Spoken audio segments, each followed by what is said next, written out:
Oke, saya akan jelaskan. Ini adalah template tugas kita di mata kuliah Rekayasa Perangkat Lunak atau Software Engineering. Nanti saya akan taruh di e-learning ya. Silakan di-download nantinya. Jadi Anda menggunakan template ini saja untuk membuat tugasnya. Oke, ini tidak usah dirubah lagi yang ini. Langsung kalian buat judul tugas Anda di bagian ini ya. Buat nama dan NIM. Yang ini tidak usah lagi, ada prakatanya. Yang XX ini diganti dengan judul dari tugas kalian masing-masing. Nah, yang lain tidak usah diubah. Dibuat tanggalnya, penulisnya buat nama kalian. Ya, oke.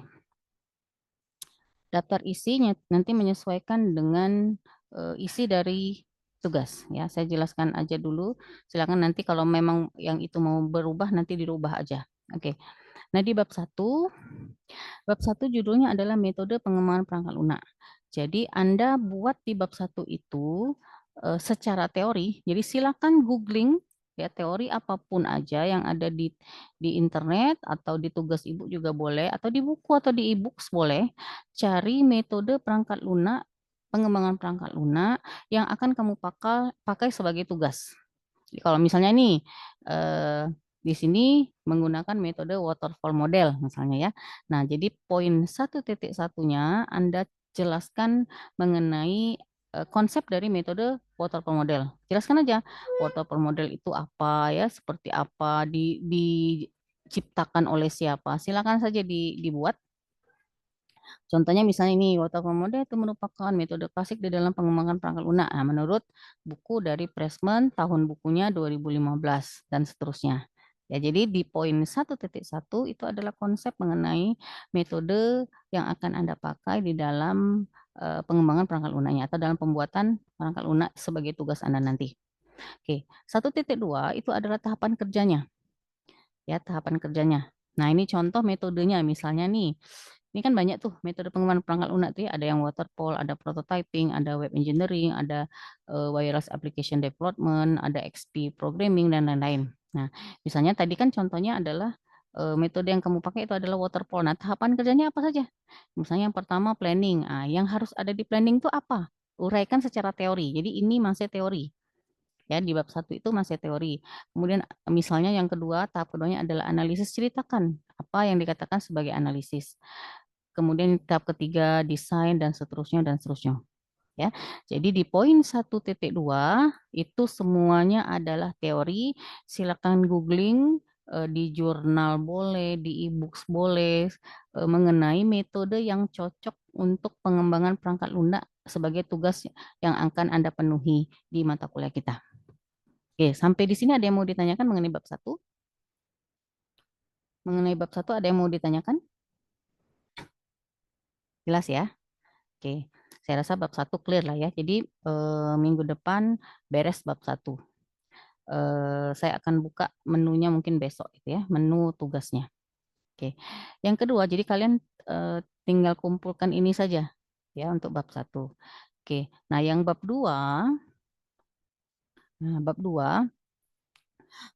itu kita sudah masuk ke tahap analisis. Nah, di setiap metode yang kalian gunakan di dalam mengembangkan perangkat lunak itu pasti ada tahapan analisis atau analisis.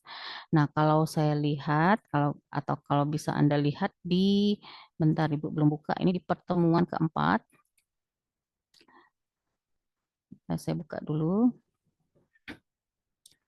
Di pekan keempat, kita buka dulu ya. Di slide terakhir kalau nggak salah, itu ada tahapan kerjanya.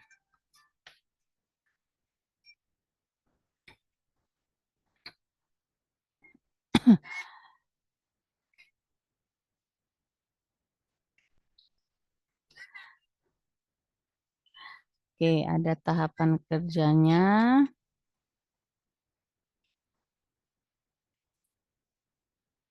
Sebentar, kita lihat di pertemuan terakhir.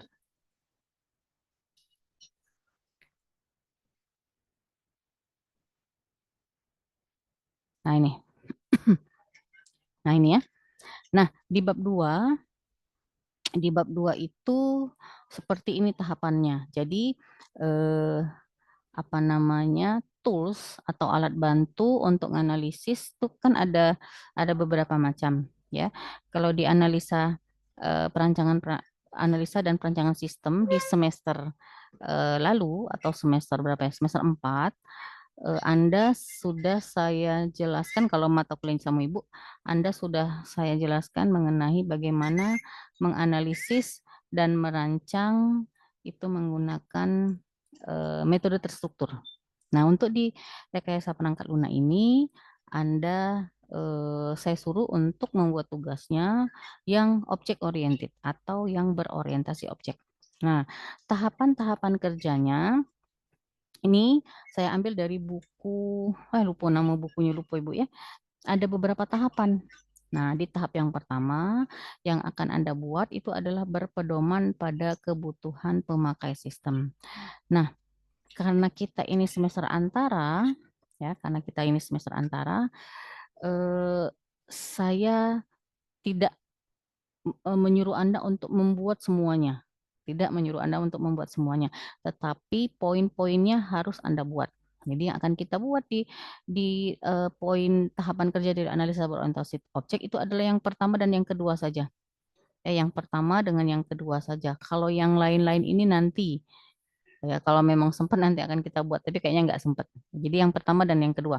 Kita balik lagi ke template. Template-nya. Nah ini ya. Jadi di bab kedua, Anda buat judulnya analisis. Ini nggak usah kamu buat ini ya, dihapus saja poin-poin ini. Oke, Ibu langsung hapus saja. Jadi langsung di poin 2.1 berpedoman pada kebutuhan pemakai sistem. Nah, berpedoman pada kebutuhan pemakai sistem ini Anda buat paling tidak minimal ada 3 halaman ceritanya tentang proses bisnis. Nah, ceritanya tentang proses bisnis. Apa itu proses bisnis? Anda cerita tentang prosedur kerja, apa yang terjadi di objek yang Anda jadikan judul. Jadi kalau kayak si siapa tadi? Fadil, Fadil cerita nih, dia kan mau buat aplikasi tentang data alumni. Nah, ceritakan proses pengolahan data alumni yang ada di Bina Dharma saat ini seperti apa.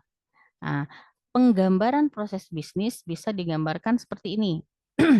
Bisa Anda gambarkan, ini namanya workflow atau alur kerja. Ya, jadi yang paling atas, kelihatan nggak?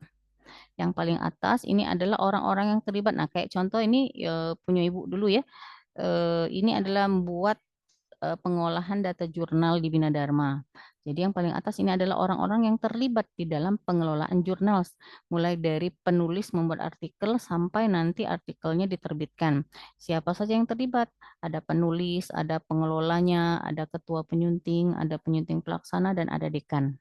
Nah, apa saja kerja dari masing-masing orang ini atau masing-masing bagian ini, kalian buatlah yang berada di kotak batasan-batasan ini, kotak-kotak yang ada di bawah-bawahnya.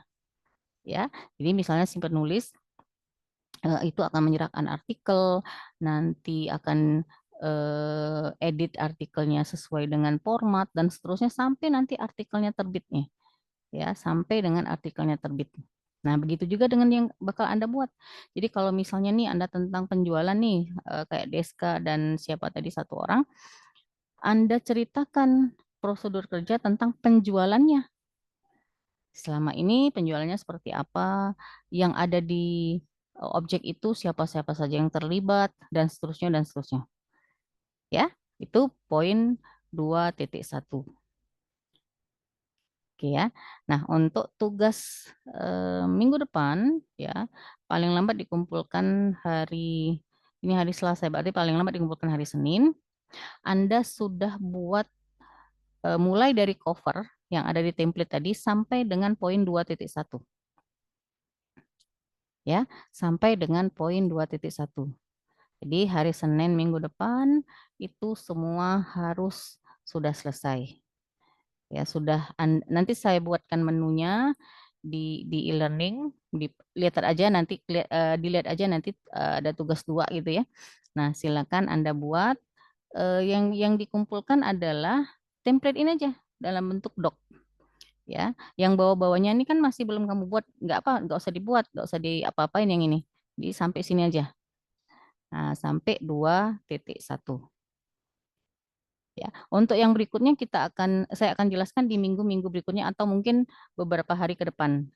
Ya, karena kita kan seminggu kan ada 4 kali tuh, 4 kali ketemu, ya kan? Nah, apakah besok atau kan nanti kita diskusikan di grup, ya. Oke, ya. Di minggu depan kita akan buat ini nih skenario. Nah, ini lebih rumit lagi. Nanti saya akan contohkan beberapa kasus yang ada di kita sehari-hari atau yang pernah Anda lalui saja. Ini contoh yang pernah Anda lalui kayak ini saya buat Sispu Bina Dharma bagaimana skenarionya gitu ya. Nah, ini yang saya buat ya.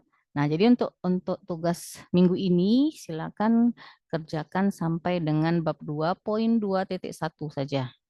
Mulai dari cover ya, bab 1 cover, daftar isi segala macam buatlah dulu. Sudah juga Ibu buat ke, tinggal kamu masuk-masuk ke baik sesuai dengan objeknya masing-masing. Sampai di sini ada yang mau ditanyakan? Oke, sampai di sini ada yang mau ditanyakan, Nak? Silakan ditanyakan. Ada yang mau ditanyakan nggak? Mengenai tugas kita? Jelas semua ya? Apakah semuanya sudah jelas? Jelas, Bu. Bagaimana? Jelas, Bu. Oke, jelas ya, Ibu. Ibu stop ke dulu recordingnya.